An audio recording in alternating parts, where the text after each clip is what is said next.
Halo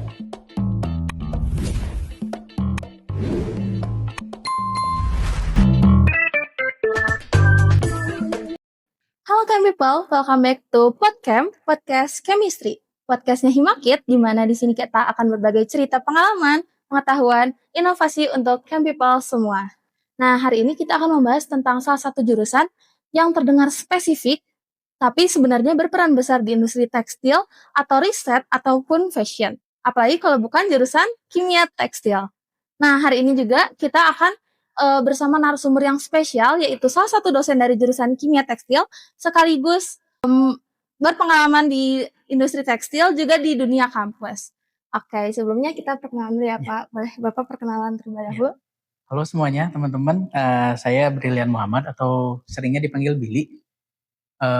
Saya lulusan kimia tekstil 2010 Oh gitu. dan Mungkin. salah satu pengajar di jurusan kimia tekstil. Biasanya Bapak ngajar matkul apa aja tuh Pak kalau di kimia tekstil? Kalau di kimia tekstil biasanya saya mengajarkan pencapan, penyempurnaan, dan juga beberapa kali di kimia dasar. Berarti untuk mahasiswa jurusan kimia tekstil udah nggak asing gitu ya Pak sama Bapak? Oke, sebelum kita lanjut lebih jauh nih Pak tentang karir dan masa depan, kita akan mulai dulu ke masa-masa awal nih Pak, masa-masa Bapak masih menjadi mahasiswa gitu ya Pak. Jauh ya ternyata. Nah, pertama kali Bapak masuk jurusan kimia tekstil itu apa sih yang ada di pikiran Bapak gitu, yang terlintas gitu? Yang terlintas ya, dari dulu sebetulnya saya jujur nggak suka kimia ya. Oh gitu. Jadi sukanya ke matematika, ke fisika. Namun mungkin saya masuk kimia, saya kecemplung di kimia, terus belajar ternyata asik juga gitu. Terlebih kan kita kan vokasi ya, Iya. terus kimianya itu kita keterapan, jadi benar-benar tahu, terus penerapan di industri itu gimana, terus kita sambungin ke teori. Akhirnya dari situ saya mulai menggali, oh kimia itu Oh gitu. Ya pasti maba juga pasti mikirnya seperti itu ya Pak pada awalnya. Iya, pada awalnya. Nah, tapi Pak sebenarnya kan di sini juga kita banyak belajar tentang prakteknya gitu ya Pak Iya. daripada teorinya. Tapi skill yang kita asah di kampus ini sama yang ada di industri itu kepake nggak sih Pak? Atau sebenarnya ada beberapa yang beda jauh gitu? Sebetulnya karena basic kita kan terapan ya. Jadi terapan itu kita menerapkan apa-apa teori yang di kimia tekstil, kita terapkan di industri. Sebetulnya itu harus link and match, harus tepat gitu ya. Mungkin ada beberapa kayak teori, oh kenapa kok nggak sesuai teori gitu ya. Mungkin teorinya aja kita belum banyak belajar gitu ya. Ternyata dari faktor A, ternyata masih ada faktor A, B, C, D yang lainnya. Sehingga si teori itu tuh tidak terbenarkan di terapannya di industri gitu. Sebetulnya mahasiswa kimia tekstil itu kan kita tuh diberikan informasi, kita belajar mengenai teori-teori, terus nanti kita terapkan di dunia tekstil kayak gitu. Jadi match antara praktek sama teori itu sangat baik sih sebetulnya. Jadi prakteknya gimana? Kita sering praktek, tapi kita punya teorinya itu bisa menjawab semuanya. Jadi cukup relevan gitu ya Relevan. Pak, yang skill yang kita asah Iya, di sini sangat juga. relevan. Nah, tapi kan kimia tekstil ini mungkin masih terdengar asing gitu ya buat beberapa orang gitu. Apalagi kita masih punya jurusan-jurusan kimia lain yang mirip-mirip, yang kayak misalkan kimia murni ataupun jurusan kimia lain di kampus lain gitu ya Pak. Nah, tapi apa sih Pak yang membedakan gitu si kimia tekstil ini tuh kalau misalkan dibandingin sama jurusan yang lain gitu? Kayak tadi saya bilang nih, kan kita tuh terapan, vokasi, terus kimia terapan kan. Iya. Jadi teman-teman juga nanti lulusannya menjadi lulusan sarjana terapan. Nah, si kimianya ini kita menerapkan teori-teori dasar yang diajarkan di teman-teman yang belajar di kimia murni. Seperti kayak kimia murni itu kan ada salah satu contoh di universitas lain gitu ya. Dia jurusannya ada kimia analitik, ada kimia organik, anorganik, dan kimia fisik kayak gitu. Jadi kita tuh menggabungkan itu terus diaplikasikan ke dunia tekstil. Jadi perbedaannya seperti itu. Jadi kita aplikasi misalkan bagaimana mencelup warnanya biar tidak belang, terus misalkan finishingnya itu dia durabilitasnya bagus. Nah, hal itu ditunjang oleh teori dari kimia murni. Kayak misalkan, oh ternyata harus reaksinya itu seperti apa. Terus misalkan, oh reaksi itu terjadi karena apa. Nah, itu know-how seperti itunya di kimia murni. Oh, jadi sebenarnya kimia tekstil itu penerapan dari ilmu-ilmu kimia Penerapan, lainnya gitu iya ya? gitu. Kayak misalkan, eh, apa namanya, zat warna reaktif itu kan dicelup di kapas itu tahan lunturnya bagus nih untuk Iya. di kimia tekstil itu kan terapan ya. Nah, jawabannya apa kan? Misalkan salah satu jawaban mendasarnya mungkin karena eh, reaksinya itu lebih kuat karena ikatan kovalen. Nah, untuk kimia murni itu menjelaskan ikatan kovalen itu seperti apa sih? Oh, Elektronnya yang dipakai bersamaannya di mana, segala macam sampai ke jarak elektron itu dia dijelaskan kalau di kimia. Tapi kalau dari kita itu cukup mengerti mekanisme sistemnya seperti apa terus kita terapkan di dunia teks. berarti cukup kompleks juga ya nih Pak kimia Iya, tekstil tuh ya. Jadi betul. percampuran antara ilmu-ilmu kimia lainnya diterapkan di Gitu kimia deh. Iya, tekstil gitu. betul. Tapi kalau misalkan kimia tekstil gitu, Ya, pasti kan terdengarnya tuh prospek kerjanya tuh pasti kayak di industri, di pabrik gitu ya Pak. ya. Nah tapi sebenarnya kimia tekstil tuh memang prospek kerjanya hanya ke situ saja kah? Atau apalagi kan sekarang mungkin banyak yang khawatir gitu tentang kondisi tekstil sekarang. Ah, saya luruskan dulu kan kita tuh kan vokasi jurusan kimia tekstil di bawah Kementerian Perindustrian. Jadi memang tujuan dari kita, dari kami, dari pemerintah itu kan kita menunjang industri tekstil agar mendapatkan SDM yang baik. Iya. Nah, industri tekstil tuh apa sih? Nggak cuma pabrik loh. Pabrik pembuatnya, tapi di dalam yang menunjang itu masih banyak. Contohnya kayak pengujian, itu ada pengujian tekstil. Terus misalkan limbah, pengolahan green green industri segala macam, itu juga ada kimia tekstilnya. Terus nanti belum kayak quality control, quality assurance, itu juga dari kimia tekstil. Terus juga eh, kalian industri tekstil juga kan ada buyer-buyer atau misalkan kayak aparel-aparel itu kan punya merek itu juga kalian bisa di situ.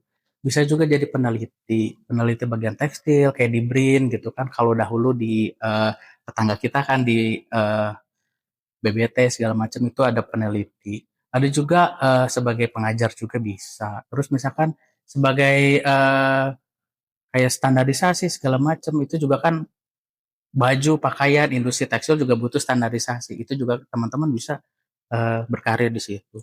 Jadi sebenarnya nggak terpaku juga ya Nggak Pak ke terpaku juga baju sih. gitu ya. Eh, hanya kita itu mengharuskan atau lulusan itu siap bekerja di industri tekstil. Industri tekstil kan luas, nggak hanya pabrik saja gitu ya. Termasuk dengan penunjang-penunjang industrinya tersebut itu termasuk dari ranah lulusan kimia tekstil.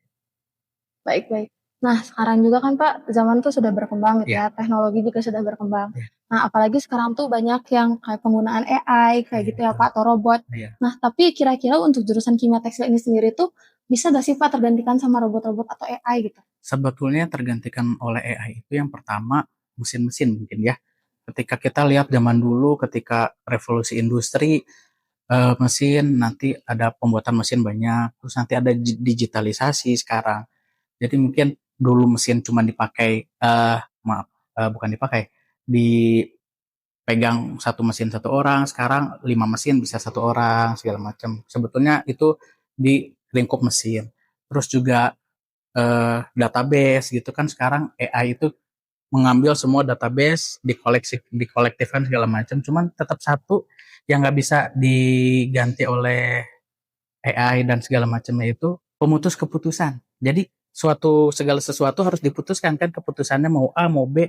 Nah itu harus tetap dijalankan oleh manusia yang memiliki teori mengenai kimia tekstil, teori mengenai industrinya, terus manusianya itu juga dia mengenali daerah sekitarnya, ruang lingkupnya, orang yang kerjanya, terus manajerial segala macam. Itu tetap harus dipikirkan oleh manusia dan harus diputuskan oleh manusia. Kayak gitu. Berarti untuk tenaganya memang bisa digantikan gitu ya Pak. Namun, Kayak mesin kayak gitu diganti bisa. namun Terus secara tenaga ahli tidak bisa ya Pak. iya harus tetap ada yang menentukan. Misalkan celup ini harus pakai ini, celup ini harus pakai ini. By data kita yang nentuin gitu. Jadi lulusan kimia tekstil nih, teman-teman juga harus belajar gimana cara mengkolek data, gimana cara merangkum data, terus sehingga nanti kesimpulan itu nggak salah.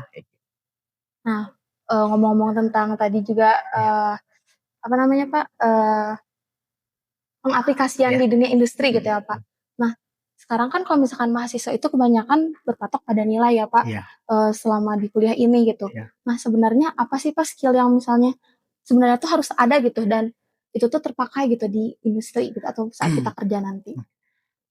Sebetulnya kan tujuan kalian kuliah itu kan sebetulnya bukan buat pinter aja ya. Jadi kita juga nggak, saya beberapa kali nonton gitu ya di podcast orang lain segala macem, bahwa kuliah itu tidak menjamin kalian itu bakal sukses, tapi memperbanyak atau memperbesar probabilitas kalian untuk sukses.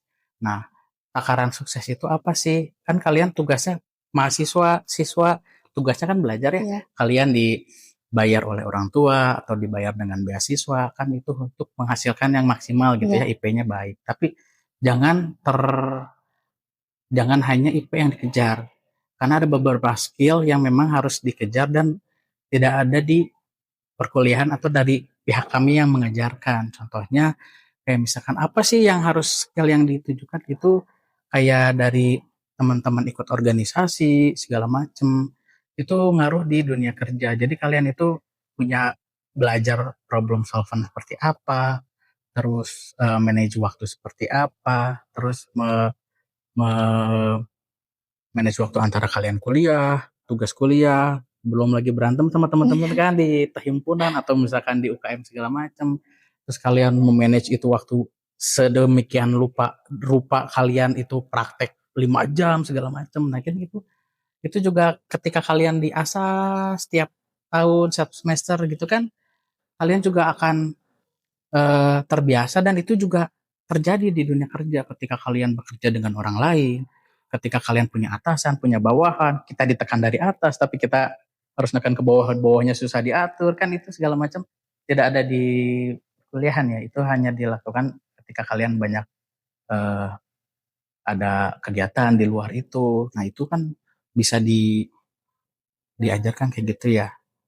Kalau menurut saya sih itu, jadi pas ke industri pun nggak kaget. Jadi, oh dulu saya pernah belajar nih di himpunan atau misalkan di UKM, berhubungan dengan orang seperti apa, terus manajerialnya seperti apa, timekeepingnya, manajerial waktunya seperti apa. Itu sangat berguna sih untuk teman-teman semua di mahasiswa. Berarti kalau misalkan kita rangkum nih Pak, dari Iya, 3 skill yang sangat dibutuhin itu mm-mm. berarti ada manajemen waktu, Iya, kerjasama, sama mm-mm. satu lagi menurut Bapak yang paling penting? Menjaga waktu, terus skill berhadapan dengan orang lain, terus problem solving, kayak itu yang penting sih.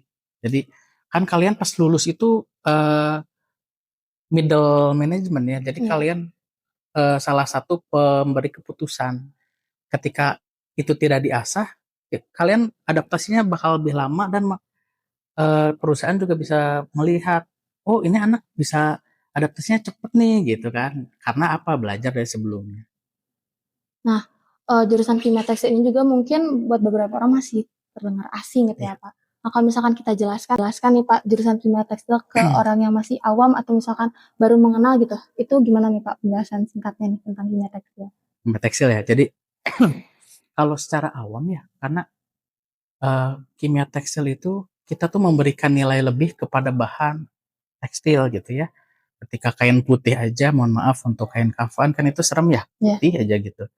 Tapi kan kita juga baju-baju gitu kan yang dijual segala macam kan warna-warni segala macam. Nah, itu kan nggak seujung-ujung bisa jadi warna biru gitu kan ya. Berarti ada orang yang mewarnainya. Mewarnainya juga susah-susah gampang karena ada faktor-faktor yang harus dijelaskan, faktor-faktor yang harus disangkut pautan A tambah B sama dengan C kan kayak gitu ya. Jadi selain warna juga ada misalkan menambahkan nilai jual kayak misalkan anti air, anti apa, segala sesuatunya itu kan dari kimia tekstil gitu ya. Jadi menggambarkan dari hulu ke hilir pembuatan serat kayak misalkan, kan kalau alam hanya dari alam ya, polimernya polimer alam. Tapi kayak kayak polimer buatan kan yang dibuatnya dari kimia juga kan, misalkan polyester, ethylene glycol sama asam tereftalat gitu kan, nylon nanti dari apa lagi, terus poliamida kan nylon apa gitu ya, terus yang lain-lainnya juga ada kan. Nah itu kan percampuran jadi serat, terus nanti jadi benang, terus nanti jadi kain. Nah kainnya kan kita warnain, terus kita proses Iya. finishing sampai dia punya nilai lebih. Kalau misalkan kain biasa aja sama kain yang misalkan anti apa kan lebih mahal ya. Nah itu yang diajarkan di kimia. Jadi berarti baju-baju yang selama ini kita lihat juga ya Pak, yang kayak Iya, ternyata udah terwarna itu tuh tidak mudah gitu ya Pak. iya, jas hujan gitu kan, apalagi sekarang lagi zaman-zamannya nih pakai lagi olahraga nih, kayak pedal gitu kan, terus lari, kan dia nyari yang Iya. seringan-ringannya, yang dry fit kan itu yang mikirnya dunia tekstil ya, termasuk gitu. Di dunia tekstil bisa di setting-setting seperti itu. Nah, untuk mahasiswa yang nanti eh, sudah lulus sarjana terapan sains gitu ya Pak Ya, dari kimia tekstil itu, dan mereka tuh tertarik gitu ke dunia kayak S2, S3 gitu ya ya. Pak. Nah, seberapa besar sih Pak peluang mahasiswa dari jurusan kimia tekstil ini tuh untuk melanjutkan studi ke S2 atau S3-nya jalur pendidikan gitu Pak? Pendidikan sangat terbuka ya, karena juga kan kita itu punya magister juga ya, Oh iya, magister aparel gitu kan, itu relate dan satu jarum, satu rumpun tekstil juga, itu sangat eh, sangat besar apa namanya eh, kapabilitas kalian untuk melanjutkan gitu ya. Kalau S3 mungkin di Indonesia itu kan belum ada ya, paling nanti ke luar negeri kayak gitu. Itu banyak beberapa di luar negeri yang membuka kuliah S3 atau kedoktoral gitu ya. Tapi kalau untuk S2 di kampus juga ada, terus mungkin teman-teman mau mengeksplor mengenai lebih fungsional tekstilnya seperti apa, smart textile segala macam. Kan dunia ini industri tekstil itu kan berkembang ya. Jadi misalkan dari tahun 1900-an sampai 2000 itu membuat pakaian yang penting bisa dipakai, terus warnanya yang baik, eye catching kayak gitu. Tapi kan sekarang makin berkembang, jadi memiliki nilai lebih yang lebih kayak lagi kayak misalkan bikin tenda, terus bikin jaket motor yang misalkan dia water repellent tapi nggak gerah, terus nanti windproof tapi nggak gerah kan gitu harus diteliti juga ya. Terus bahan-bahan, misalkan kita makin ke sini makin harus green industry. Berarti kan kita nyari substitusi zat-zat yang dipakai ketika itu dia tidak ramah lingkungan, diganti kan itu juga harus diteliti. Mungkin teman-teman yang eh, tertarik terus melanjutkan pendidikan untuk mengetahui atau mengeksplor tekstil bisa sangat terbuka banget S2 S3 gitu. Apalagi yang mau jadi pengajar itu wajib. begitu. Iya, Wajib ya Pak iya, sekarang ya. iya. Apalagi kan harusnya S3 segala macam. Iya. Nah, kan kalau misalkan dari Politeknik STT Bandung ini tuh kebanyakan lulusannya itu udah langsung kerja gitu ya, Iya. Pak. Bahkan sebelum wisuda juga ada beberapa yang udah kerja gitu ya, Pak. Tapi dilihat dari lulusan baru tuh ya, Pak, apa sih yang paling banyak mereka tuh melakukan kesalahan di industri gitu? Kesalahan ya. Sebetulnya bukan kesalahan sih. Jadi sebetulnya mungkin mereka belum terlalu ngeh gitu ya. Jadi kayak misalkan awal kan teman-teman tuh kan nanti bakal kerja industri di semester 6 ya. Ya, 6. 6 7. Nah, itu kan kalian tuh di situ bener-bener harus belajar. Jadi kerja industri itu benar-benar kalian gambaran belajar di dunia industrinya. Jadi kalian gimana belajar tentang teori kan kalian teori belajar di kampus, Ya. terus relate nggak di dunia industri, terus hubungannya apa, terus nanti mesin-mesinnya seperti apa, terus lingkungannya. Ya mungkin dari situ kalian belajar, baru nggak tuh pas udah lulus kan, oh iya ternyata tuh saya kurang skill A, B, C, D, ya kan gitu ya. Ya sebetulnya sih harusnya memang belajarnya dari awal-awal semester untuk sebagai kemarin ya. Ya itu mungkin kurang nggak aja, ya gitu bukan sebetulnya bukan kesalahan ya. Lebih ke memang kita harus mandiri, yang mahasiswa mandiri belajar bagaimana menyiapkan masa depan teman-teman gitu. Berarti kerja industri yang disediakan di STT juga itu sangat berpengaruh gitu ya, Pak. Sangat. Jangan misalkan, KI-nya yang penting beres gitu kan. Terus ada laporannya copy paste ketemuan, apa yang belajar kan gitu ya. Jadi, nanti juga teman-teman yang ngerasa nanti pas lulus, gua kemana aja ya kemarin gitu kan. Jadi ya mumpung nih ada waktunya, ada masanya, teman-teman bisa belajar secara baik di industri, terus nanti setelah lulus tinggal dilanjutin ya. Terus kurang-kurangnya ini kita perbaiki deh kan gitu ya. Nah, sebelumnya Bapak pernah untuk bekerja juga di dunia industri ya, Pak? Iya, betul. Nah, waktu pertama kali nih Pak, buat kerja di industri gitu ya Iya. Pak, pengalaman apa sih Pak yang kayak, berkesan gitu atau misalnya, wah menerap banget nih dari, kampus STT gitu terus ke industri gitu sebagai alumni kimia tekstil gitu Pak? Oke, dulu saya pernah kerja alhamdulillah gitu ya, saya kerjanya di perusahaan yang terintegrasi dari mulai awal sampai garment. Jadi ilmu yang saya serap lumayan banyak. Dan yang eh, poin penting di situnya tuh, lulusan kita tuh didengar. Dalam artian segala sesuatu discussion, terus apa namanya, keputusan itu didengar. Jadi kalau dari kamu gimana menurut kamu gitu. Jadi maksudnya, oh seberharga ini loh kita gitu di industri tekstil gitu. Jadi makanya teman-teman siapin diri Anda untuk belajar yang baik segala macam, sehingga nanti pas di industri tekstil ya mudah untuk beradaptasi dan diterima gitu dengan baik gitu ya. Kayaknya itu sih, oh ternyata di pabrik itu atau misalkan di industri tekstil itu kita tuh didengar loh gitu. Tapi dengan catatan ya, kita juga harus belajar dengan baik ya. Nggak bisa ngomong seadanya misalkan, jatuh reaktif pakai apa sih? Disperse kan nggak bisa dong kan gitu. Air reaksi reaktif. Kapas pakai disperse nggak bisa dong kan gitu ya. Jadi kita juga siapin diri, terus pas ke pabrik ya kita kepake sih. Apalagi misalkan kita punya skill-skill lain dari situ, misalkan teman-teman nih bahasa Inggrisnya bagus, terus masuk ke dunia tekstil, udah pasti bakal peluang-peluang lain terbuka. Karena bahasa kan jendela dunia ya, Iya. gitu. Apalagi buat Politeknik STT ini salah satu kampus terbaik untuk tekstil gitu ya Pak. Jadi mungkin Iya, industri juga pasti ngelihatnya ke kita gitu ya Pak iya, untuk pasti yang tekstil. pertama dicari STT aja. Karena kita jurusan eh, perguruan tinggi tekstil yang baik satu-satunya ya, menurut saya ya. Ini kalau menurut orang lain ya terserah gitu kan. Kalau menurut saya terbaik di mana lagi kan jurusan tekstil gitu. Terus pasti perusahaan juga bakal tahu karena pabrik juga kan udah lama ya turun temurun dulu, SDM-nya dari STT terus baik gitu ya. Terus nanti berpindah generasi dia nyarinya STT.